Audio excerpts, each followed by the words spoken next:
Akeel and Hanna were incredibly generous people with their wealth, with their time, their commitment to serve the community. And it wasn't the big details that mattered to them, it was the small details, the nuances, bringing people together. They were like the glue between families. They became good friends to so many people around them. Friends were speaking recently and we were saying that everybody felt really close to them, and it's a very unique quality for everybody to say, he was really close to me, he's done that to me, and she was really close to me because she's done that for me. And I think it says a lot about them, that nobody has anything bad to say about them. Everybody wants to say something positive about them, and yeah, it's a big loss to the community. It's a big loss to you? Yeah, to me as well. We were friends, related. Hanna was also part of the parents volunteering group at the school. Akil was part of the dad's volunteers group. We did a recent fundraising event where he was on the barbecue with me. He'd returned really late at night from a holiday with a few friends, and I said, I need you here at 11 a.m. to run the barbecue with me, and Akil was there. Hanna was there doing the henna cones for the children. Baby Sara was there, and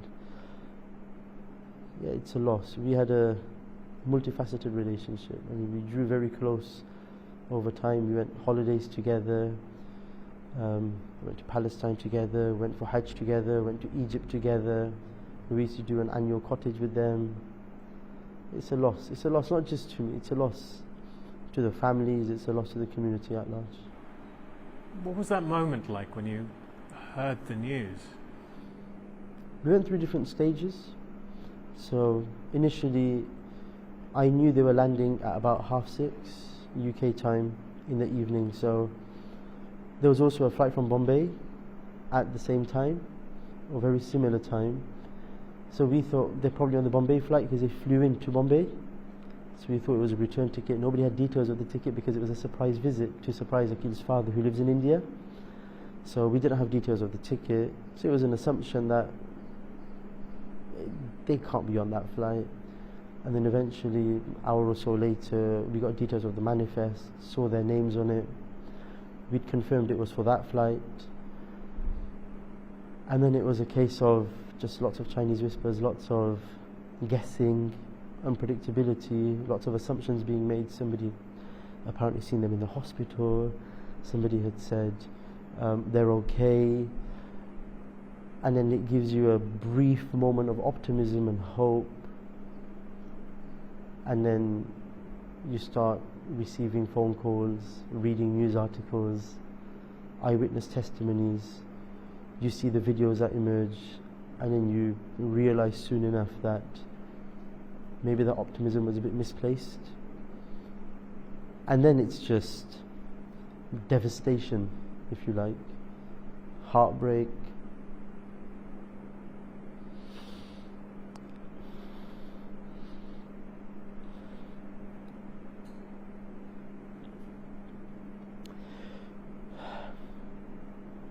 I think it was the fact that they're so young,